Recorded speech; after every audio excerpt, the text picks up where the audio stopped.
Aujourd'hui, pour ce cinquième cours, on va dans un premier temps parler de la thèse de Church et ensuite la calculabilité. Donc au menu, la thèse de Church. Alors, quel est l'objectif de cette partie du cours? C'est de vous convaincre de la thèse de Church. La thèse de Church, elle dit que ce qui est calculable, programmable, dans un sens intuitif, correspond à ce qui est calculable par une machine de Turing. Donc on a en fait ici une équivalence entre une notion intuitive et une notion formelle. La notion formelle, c'est celle de machine de Turing et de ce qui est calculable par machine de Turing. Et la première partie, calculable, c'est ce qui est programmable. Donc l'idée, c'est de dire que les machines de Turing capturent exactement tout ce que l'on peut programmer ou tout ce qu'on peut faire par un ordinateur ou un dispositif équivalent ou une machine électronique, une machine moderne. Donc, les arguments pour cette thèse de Church, c'est d'abord le fait qu'on peut considérer plein de variantes de la notion de machine de Turing, on en a déjà vu lors du cours précédent, et que ces variantes sont en fait totalement équivalentes en termes de ce qu'ils sont capables de résoudre, en termes de ce qu'ils sont capables de calculer. Donc, lors du dernier cours, on a présenté le modèle de la machine de Turing et on a proposé quelques variantes. Donc, par exemple, utiliser un alphabet binaire au lieu d'un alphabet fini quelconque, ou utiliser plusieurs rubans. Alors on pourrait faire plein d'autres variantes, donc on a vu la semaine dernière, dans le dernier cours, que si on se restreint à un alphabet binaire, on ne perd pas de puissance de calcul, c'est-à-dire que si quelque chose peut se programmer avec un alphabet sigma qui contient plus que 2 lettres, on pourrait de toute façon le faire avec 2 lettres.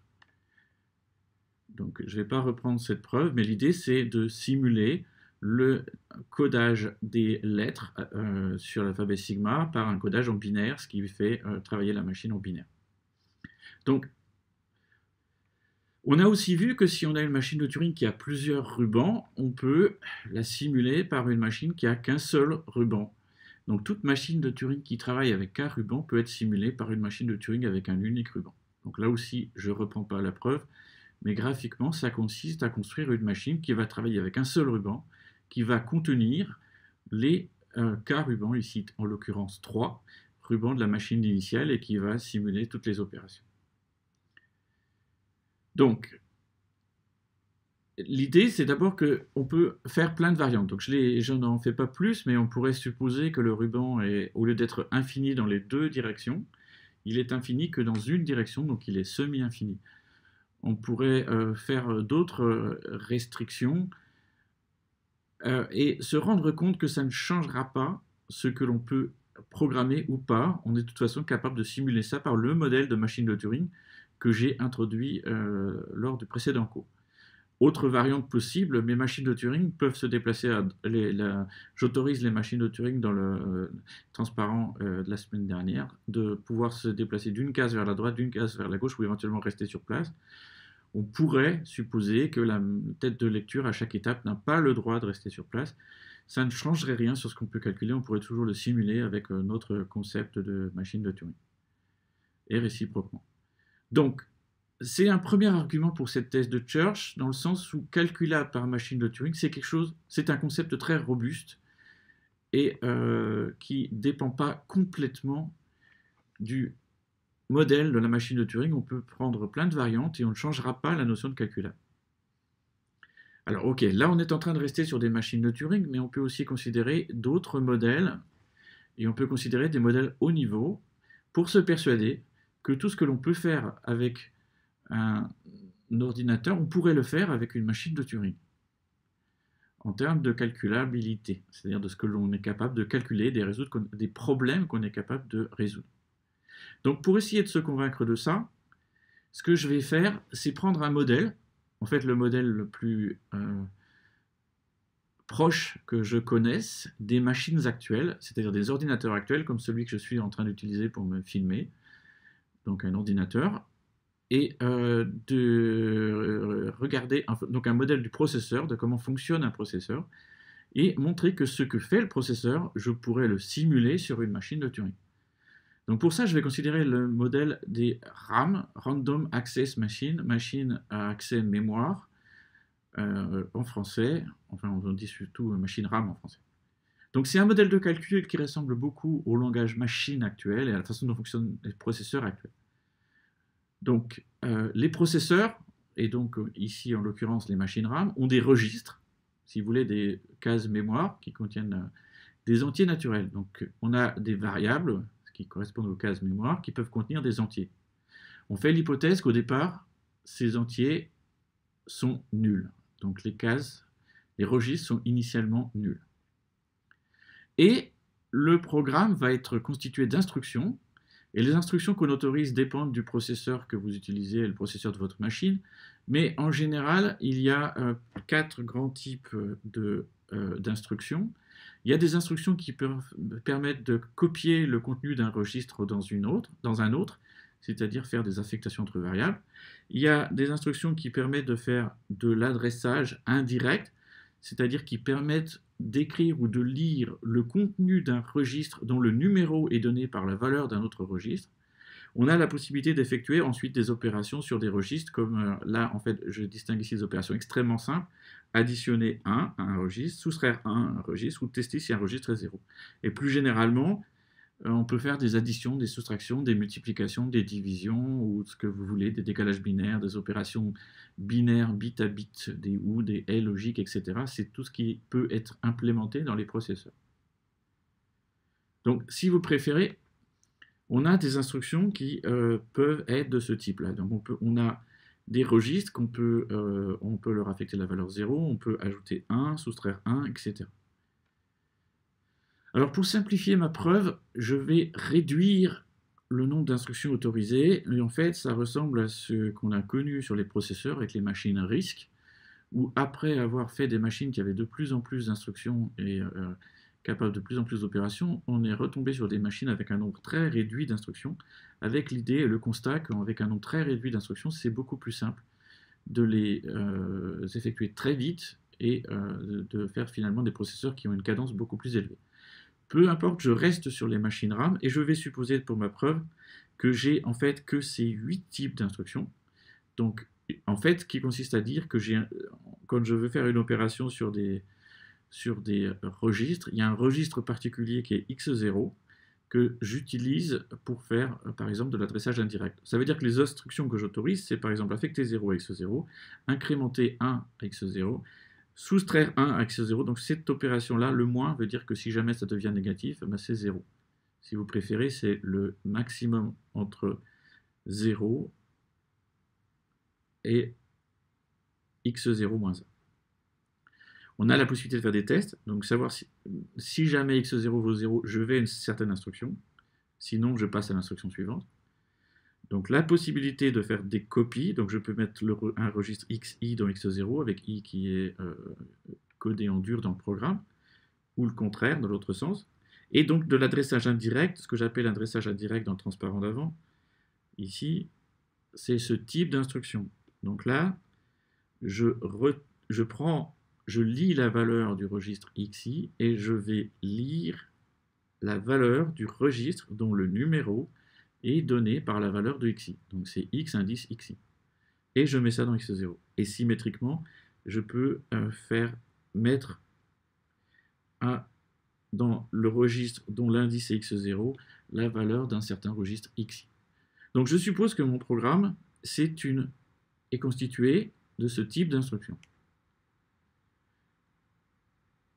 Ce que je prétends, c'est qu'une machine comme ça, un programme comme celui-là, peut être simulé par une machine de Turing.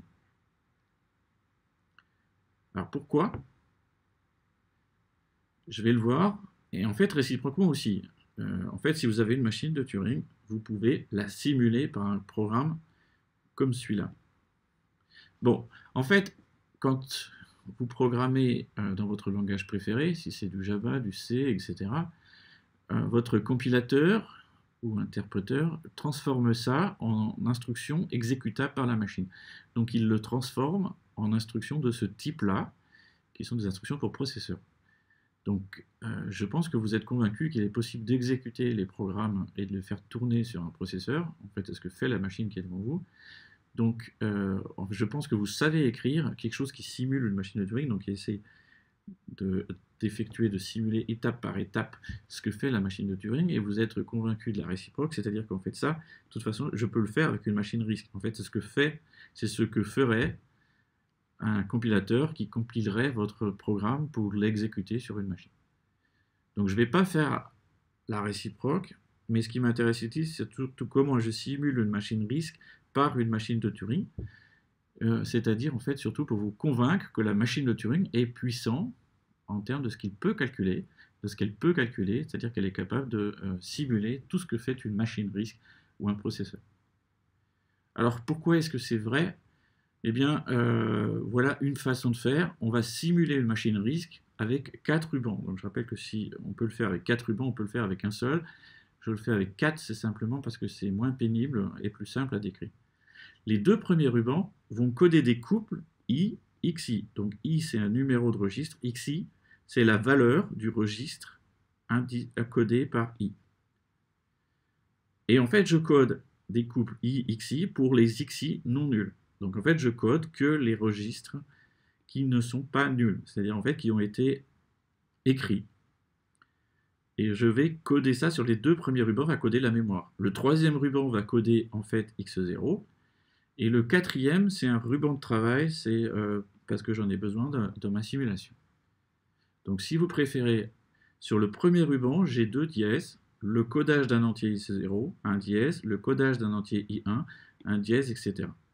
Sur le 2e ruban, j'ai dièse, dièse, le codage du contenu de XI0, ensuite un dièse, ensuite le codage du contenu de XI1, etc. Et sur le 3e ruban, le codage de X0. Ici, ce que je note avec ces accolades ici, je devrais plutôt écrire ça, c'est le codage en binaire d'un entier. Donc ici 3, finalement c'est le mot 1, 1, parce que 3 s'écrit 1, 1 en binaire. Bon, et ce que j'appelle position standard, c'est lorsque la position de chacune des têtes de lecture, donc j'en ai une par ruban, se trouve sur le 2e dièse, c'est-à-dire ici, ici, pour les premiers et seconds rubans. Et pour les 3e et 4e rubans, je suppose que la tête de lecture est tout à gauche. Donc, je vais décrire la simulation pour seulement 3 exemples. Donc, le but, c'est de vous convaincre que chacune des instructions, je peux les simuler avec cette façon de coder l'état de la machine RISC. Donc, premier exemple, je veux simuler l'opération. Donc, l'instruction, c'était mon première instruction, x0 reçoit x0 plus 1. Comment est-ce que je fais avec ce codage? En fait, il faut que je remplace x0 par x0 plus 1. Plus précisément, le codage de x0 en binaire par le codage de x0 plus 1 en binaire. Donc il suffit que je fasse un programme de machine de Turing qui va ajouter 1 en binaire à ce qui est sur le 3e ruban. Et une façon de faire, c'est ça. Donc je ne vais pas lire ce code, mais ça consiste à on déplace la tête de lecture du ruban tout à droite jusqu'à atteindre un symbole dièse, etc. Et voilà. En fait, ce que fait ce programme, c'est un programme qui ajoute 1 à un nombre écrit en binaire. Pardon. Donc on peut le faire, et voilà comment je simulerai sur ce codage l'instruction x0 reçoit x0 plus 1. Ok. Alors, peut-être plus intéressant, 2e exemple, comment est-ce que je simule le fait que je veux mettre la valeur de x0 dans x23. Si vous préférez, je l'ai aussi écrit parfois comme ça. Donc c'est x23 reçoit x0. Donc je veux mettre la valeur de x0 dans le registre numéro 23. Alors qu'est-ce que je fais? Eh bien, je vais parcourir mon ruban ici à la recherche potentielle du 23 pour trouver, en fait je le parcours en parallèle sur le ruban 1 sur le ruban 2 en la recherche d'un 23. Si jamais alors il y a plusieurs cas.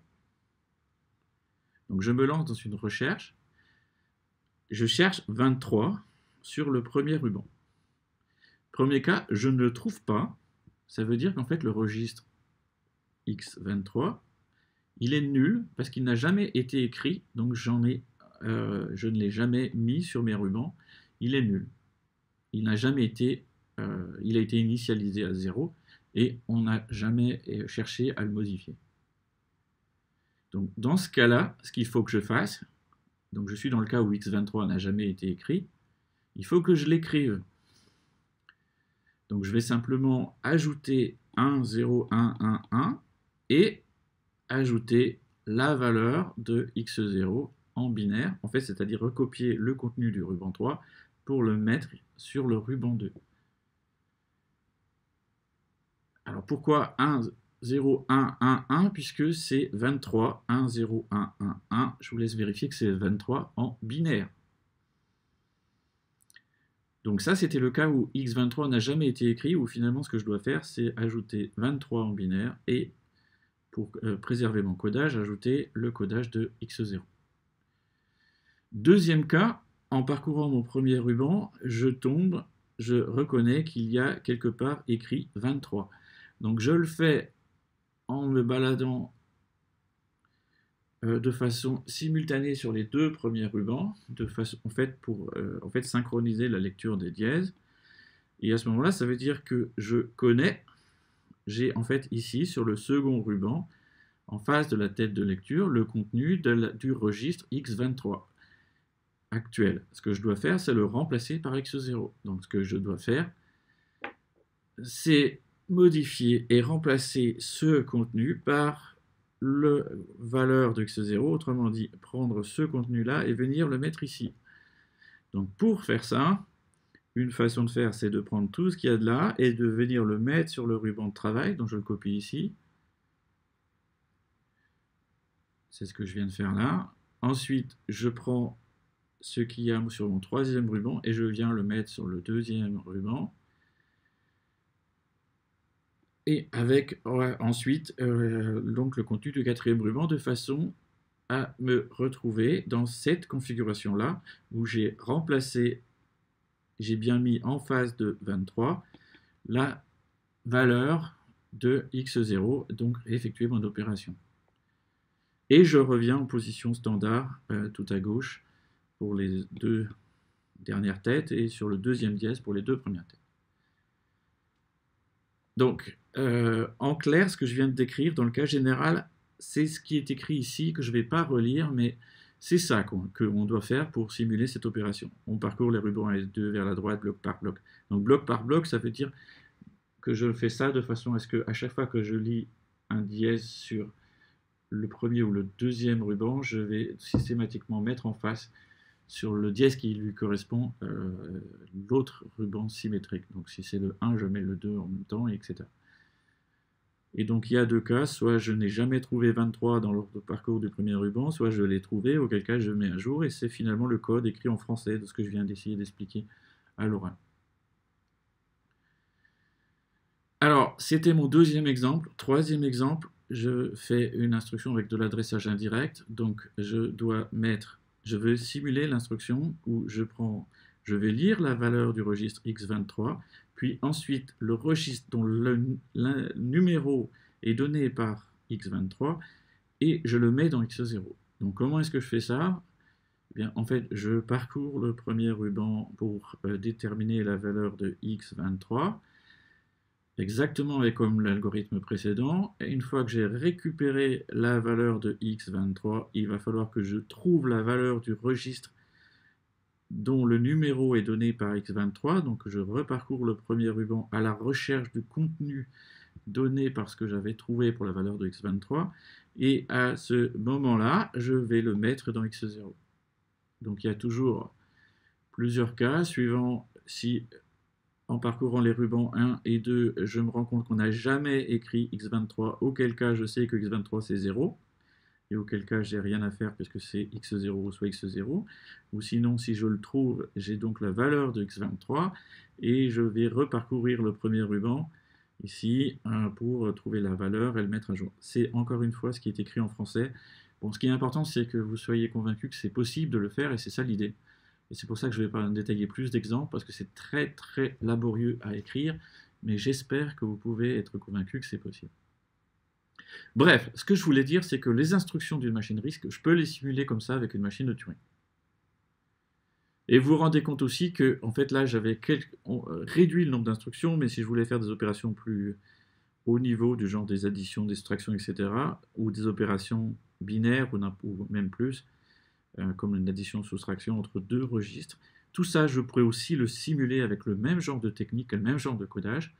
La seule chose que j'ai à supposer, c'est que l'opération en question peut se faire par machine de Turing. Et c'est le cas des opérations d'addition, soustraction, et en fait de toutes les opérations usuelles qu'utilisent les processeurs classiques. Et donc avec le même principe, si j'ai une machine RAM, on peut la simuler par une machine de Turing. C'est-à-dire si on ne fait pas l'hypothèse d'un nombre réduit d'instructions avec mon modèle, tout ça peut se faire. Il suffit que les opérations restent calculables par machine de Turing, et j'espère que des petites classes et des précédents cours, vous êtes convaincus qu'on peut faire beaucoup de choses par machine de Turing, en particulier des additions de soustractions en binaire. Bref, pourquoi je vous raconte tout ça? Parce que le but, c'est de vous convaincre que finalement, si vous avez un programme écrit dans votre langage préféré, qui peut être Camel, Java, Python, etc., ce programme, vous pouvez le convertir, c'est ce que fait un compilateur et un processeur, j'espère que vous en êtes convaincus, vers un programme exécutable sur un processeur. Et donc finalement, vous pouvez construire une machine de Turing qui va faire simuler ce code. Et donc finalement, que vous pourriez le faire avec une machine de Turing. Ce serait extrêmement lent, extrêmement laborieux, mais d'un point de vue de ce que la machine de Turing est capable de faire, bien c'est exactement, au moins, ce que font les programmes Java, Camel, dans votre langage préféré. Ok, alors tout ça, c'est pour vous donner des arguments pour cette thèse de Church. Si quelque chose est programmable par un ordinateur, vous pourriez le faire avec le simuler à une machine de Turing, et réciproquement. Et je crois que l'argument principal, à part mes arguments de robustesse, c'est que précisément si quelque chose est programmable par ordinateur, vous pouvez l'exécuter sur un processeur, et ce processeur, vous pourriez le simuler par machine de Turing. Pourquoi tout ça? Eh bien parce que ce qu'on va faire dans la suite, c'est d'écrire des algorithmes très haut niveau, c'est-à-dire en fait en français surtout, je vais utiliser, avec l'idée que tout ça, ça pourrait se programmer en Java, en Camel, en Python, dans votre langage préféré. Et donc, je vais utiliser implicitement à chaque fois que tout ça pourrait s'écrire comme des programmes de machine de Turing.